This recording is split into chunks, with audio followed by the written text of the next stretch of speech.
This is the Global Podcast Network, where executives and professionals connect, share, and inspire. Stay tuned for the conversations that drive success.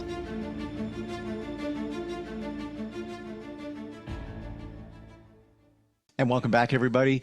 It is something that changes your life for the better or not, or pilots you, your GPS, if you will, but most of us don't even realize what's going on there. Talking about micro traumas. We've all experienced them, whether you want to accept it or deny it, and it's really controlling us. And we're going to talk about today, picking up from where we talked last time with her. She is a Reiki master, pastoral counselor, intuitive guide, interfaith minister, speaker. She can come and speak about this at your event as well. And she's on a mission to help us realize what's going on. What's happening with us? Why are we stuck? Why are we not moving forward? Or maybe we are. Chris Clearday is back on the program with us. How are you doing today? I am well. How are you? I'm well. And before we do anything here, I do want to send my condolences to you with the passing of your dog, who I'm gratified and blessed to have, and the rest of us have gotten to meet over the last couple of weeks. Kinder, so sorry about Kinder's passing. I so appreciate that. And, I am so full of gratitude. And, your grief is proportionate to your gratitude. So it's, he was such a blessing in my life. And I think I loved him as much as most people love their children. I mean, this dog was my soulmate, and he was also my little lifesaver. So my daughter was my lifesaver 4 days a week. And when she was at her dad's, this little dog was my lifesaver the other 3 days a week. And when I went through a trauma 12 years ago, and just so grateful for that dog. There was something special about him. Yeah. And I can't put my finger on it, but it was almost like an aura. Whenever he would be with you, when you would introduce him at the beginning of a show sometimes, there was something there, and I don't know what it is. And I'm being very honest with you about that. He was magical. And his spirit lives on, and he's up there playing with all his other friends that have gone before, Revy, Toby, and Woody. So he's got besties. You said something a moment ago that stopped me in my tracks. Grief is proportional to gratitude? Yeah. Yeah. The reason that this was such a hard loss for me is that I am so grateful for this dog in my life. And for the just divine finding of him and all of it, and I wouldn't be so sad if I didn't love him so much, and so grief is proportionate to gratitude. Yeah. That's going to be one of those things that myself and others, we're going to need to process that for a while. Yeah. I mean, not always. Sometimes, like if you lose someone that was in your life that was such a mixed blessing, grief could be proportionate to your confusion. Okay. You're upset or you're distressed, but this time for me it was proportionate to my gratitude. Micro traumas. We talked about them last time, and we're going to pick up from that point and share some other insights with everybody. But micro traumas, can you just give a brief definition of what that is? Yes, micro traumas are the nasty little things that people have said or done to you throughout your life that stung, that made you feel a little ouch. Whether you showed it or not, they are the things that gradually changed you since you were probably even very young, like 2 years old, and 3, 4, 5, 6, 7, and they were just one after another, and they change a child's perception of themselves as seen through other people's eyes. And then the child begins to identify with that with that different personality, and they indeed change. And then as they go through their lives, they reinforce the negative mindset or identity with their own negative thoughts and feelings and behaviors. And that micro traumas are what take each of us away from our unique own true nature, who we were meant to be when we were when the spark of life was bestowed upon us in our mother's womb or the test tube, wherever. That's who we were meant to be. Micro traumas take us away ever so slowly. Actually, I should go this. They go like you're perfect in the womb, the spark of life, and it's downhill from there. It's so unfortunate it's got to be that way, but I'm a believer in there's a reason for everything. So I got to believe there's a reason for that. And some may say that's to make us stronger. Some may say that's to teach us a lesson because some believe we're here to create, learn, and teach. So maybe there's a reason that happens. And the things that those micro traumas we're talking about could be something that a comment that you heard as a 2 and 3 year old. That's it. There's nothing more. And that has made an impression on you. And now you carry that for the rest of your life for better or worse. Yeah, they can be little innocuous things that nobody will know have gone in and created change in you. But your parents love you, but usually they are the major culprits, and your siblings and your aunts and your uncles and your cousins and your grandparents. It's usually in your family of origin, but then you get outside in the world, and it is, if you're in kindergarten or nursery school, it's other kids in your classroom. It may be your teachers. And, then it's your family friends, and things just expand, your siblings' friends, things just expand from there. And people are going around trying to ruin lives, but, these little things do mean a lot. I'd say the little things are everything. The big traumas, of course, have a major impact too, but, the development of a child is happening gradually every day. And those micro traumas are the thing, I'm sure, that changes children so much, unless they have a macro trauma in in those developmental years between the ages of 3 and 7. Otherwise, micro traumas all the way. Would you say that even if it's a child, that the subconscious is always looking for evidence to back up what was experienced by the child with a micro or macro trauma, major trauma, that it's always looking about it. Oh yeah, there's more evidence. It could be somebody said something, little Jimmy, you could do better than that. Made an imprint. Jimmy's 3. Now he's 4. Now he's 5. And then his teacher says something, more evidence, more evidence, more evidence. And that all gets stored within. Yes, absolutely. Therein lies the challenge because, the one-off comment, some kids, could hear the same comment, whoop, rolls right off the shoulder, no problem, life goes on. Other kids, and it doesn't matter who the kid is, and for whatever reason, we'll never know, they just internalize it and they hold on to it. And their body holds on to it down to the cellular level. And I want to share this. I heard this from somebody today, a therapist. During a podcast, they actually said this, that the disease and everything that we deal with, real good chance it came from those micro traumas. Oh, yeah, no doubt. I mean, disease, dis-ease, and disease, oh, heck. I mean, anything, headaches, stomach aches, body aches and pains, arthritis, cancer, heart disease, lung disease, organ disease. A lot of it has roots in trauma.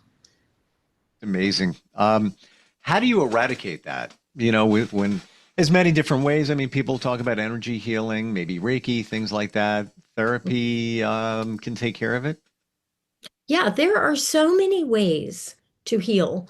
I mean, I'm a Reiki therapist, and I would say that energy healing in general, broad category, um, because there are many different kinds of energy healing.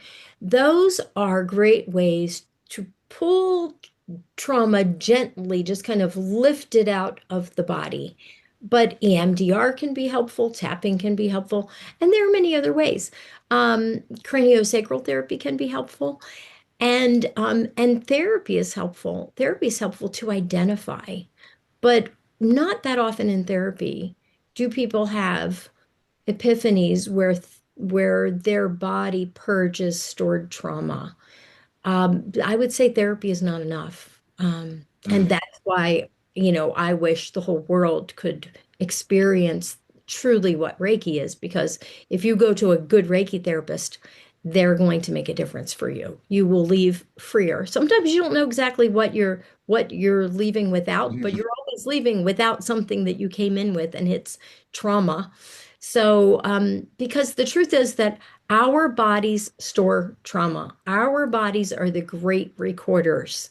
They know everything that's ever happened to us, even if we don't remember it. And the truth is, we don't often remember it.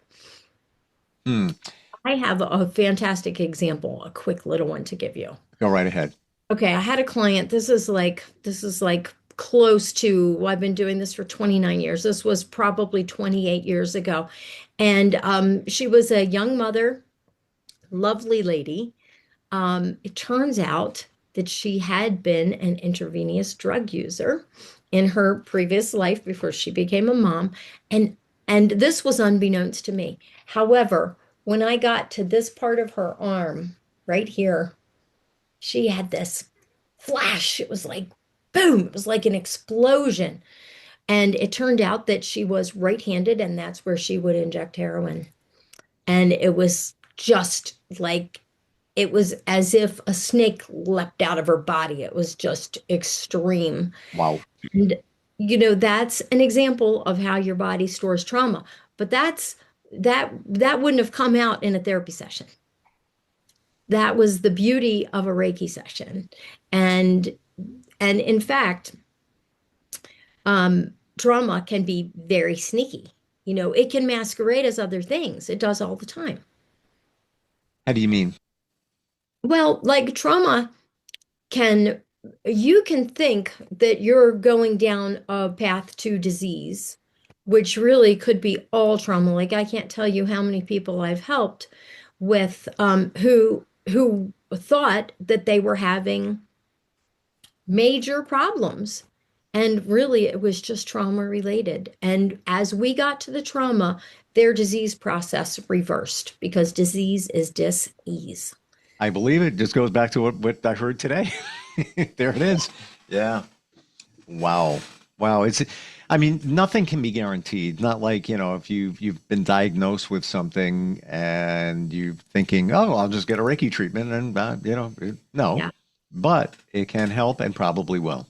Yeah, I wish it was that easy. I mean, sometimes there are things that nothing is going to help. Like if you've got cancer, there's a chance that Reiki will make a big difference in your life, but it might not save your life. It depends on how bad it is and what else you're doing. There are always multiple paths to healing.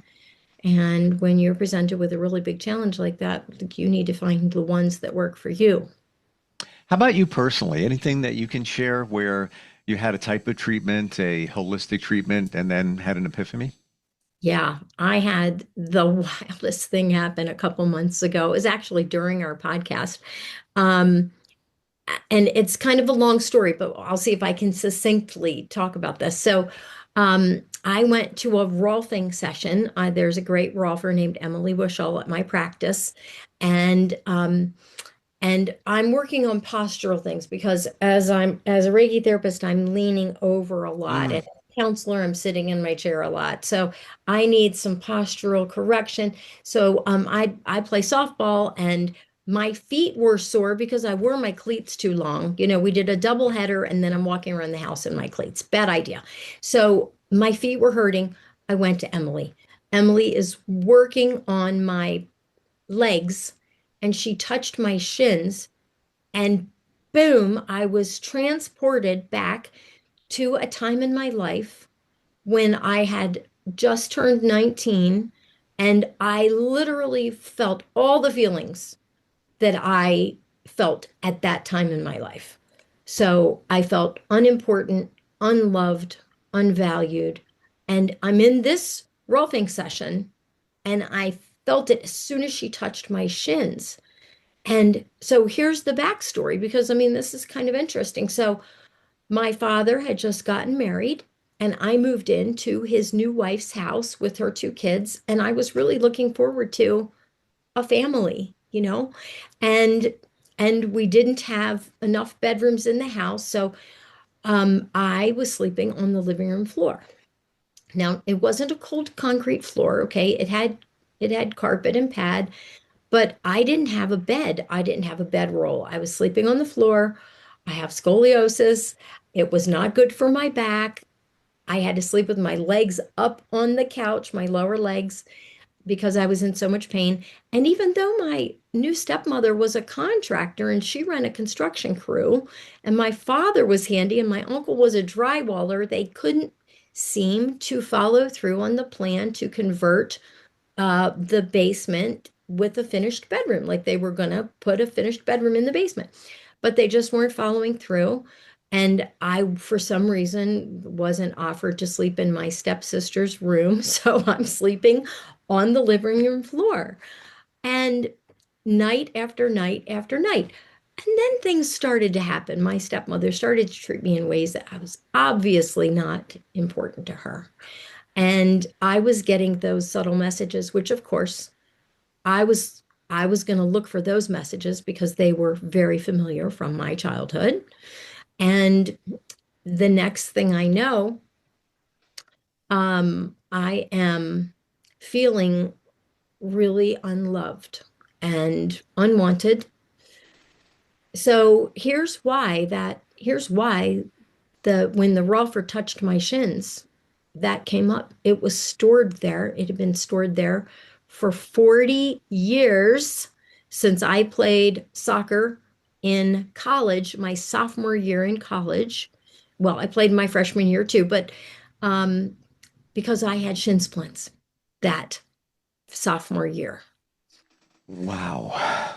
Shin splints held the trauma was in my shins. Now, I didn't know that, and I'd had lots of work done before on my body, but for some reason, that's when it was ready to come up. 40 years later, and I was literally transported back to that time.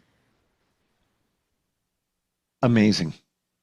Yeah, I was amazed. And so I took that to a healing session that I did with a gal that I'm mentoring and trading with.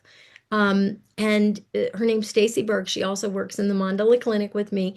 And so I took this. I said, wow, you won't believe what happened. This is really cool. And I told her about feeling unwanted, unloved. And she said, oh, well, that kind of reminds me of what you told me about when you were a child and you were sitting, and your mom's family was all sitting around the table smoking, and you were this sick kid with asthma. And I was like, oh my God, I hadn't really connected those dots yet.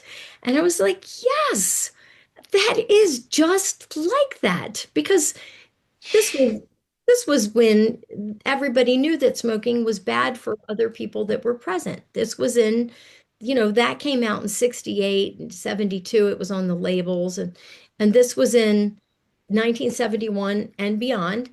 And my grandfather was a doctor. I can remember somebody giving him as a joke this cigar box that was a music box, and when you opened it, it played the Death March, you know, Oh, and like we knew that smoking was bad for your health and for other people that were present. And I was so sick. I was hospitalized, asthma, pneumonia, bronchitis, chronic bronchitis. And so, and nobody cared.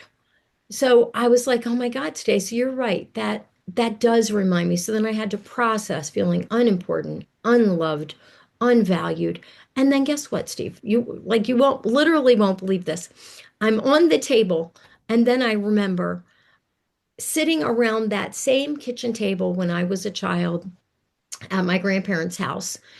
My mother's whole family would sit around and bash my father, who was separated from my mother. They were getting a divorce.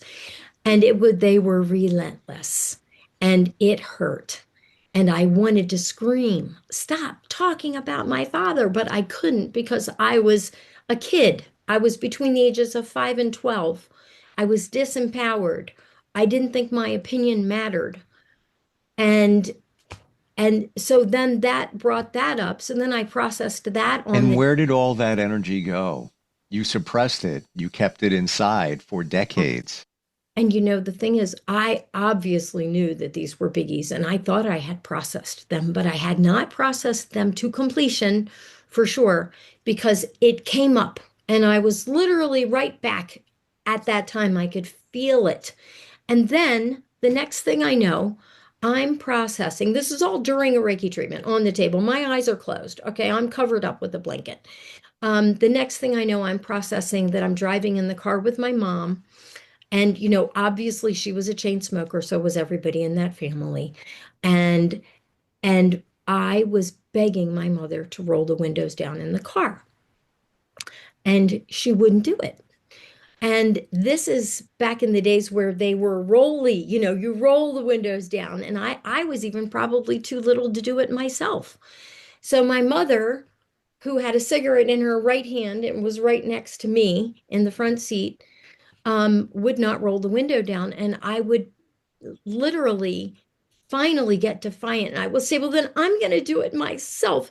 And then she would say in the nastiest, most evil voice, if you roll your window down, then the air is just going to blow all of my smoke right across your face and out your window. And I mean, she was tormenting me. And I had to process that on the table. And the next morning, Steve, I woke up with bronchitis, a full-fledged case of bronchitis. In fact, I had bronchitis through several of our segments. I only coughed once, but I had a cough for 6 weeks. I.e., you internalized this and it created a condition. I mean, I wasn't exposed to anybody else who had bronchitis. I checked with all of the clients that I had been with the week before, nobody. I Mm. got the bronchitis because my lungs still needed to grieve. And grief is generally held in the lungs. A lot of people think it's in the heart, and I am wearing my rose quartz over Oh my my, gosh. but it's I'm lung. having an epiphany right now, Chris. What? So last late September, I took a rare couple of days off. Hung out with a coworker. He had an Airbnb. I was just going to get peace and clarity. A lot going on. So I was like, and it was good, but I believe that a lot of things came up while I was just staring at the ocean, reading a book. And I'm only saying this because of what you just said, the lungs. I came down with some crazy virus right after it. Mm-hmm. And had acute laryngitis, never had that before, had respiratory like craziness. It led to high ferritin levels. It led to the speeding up of skin cancer because my immune system was all whacked out. I just went like this. There was nothing, little scratch, nothing. Turned in 10 weeks. I had a tumor this big on my neck that they told me it was stage 3. They were wrong. They removed it with surgery. All good now. They only removed it in February. Mm-hmm. And I'm wondering if because I was, releasing a lot on my own, on this little weekend trip that you just, what you just said, that, this stuff manifests, grief in the chest, Yeah, the lungs, the lungs. grief, Wow, wow, wow. I know, crazy. I know this is very woo, but there's reasons for it, and there's research that's always going on. We're out of time. My gosh, I could keep going with you. It's We're out of time, Steve. How did that happen? because this is good stuff. and I have other epiphanies based on what you just said for another time, maybe when we talk, of things that presented memories that came up out of nowhere. Interesting. This is what you do. You've been doing it for decades. You're on a quest as our professional of the year to get the word out here. How do we find you? Okay, well, the word is that all trauma can be healed. And you can find me through my website. It is chrisclearday.com. My phone number and email address are on there. I love phone calls and texts. And yeah, it's a pleasure, Steve. So we'll just pick it up here next time. And there's just so much that we can talk about. Thank The you. Bible is amazing. Thank you for your transparency and sharing this, because I had an epiphany. I'm sure others are having them too. I hope. Thanks to you. All right, we'll catch up next time. Thanks again. Thank you, Steve. Bye-bye. Thanks. We'll be right back. This is the Global Podcast Network, where executives and professionals connect, share, and inspire. Stay tuned for the conversations that drive success.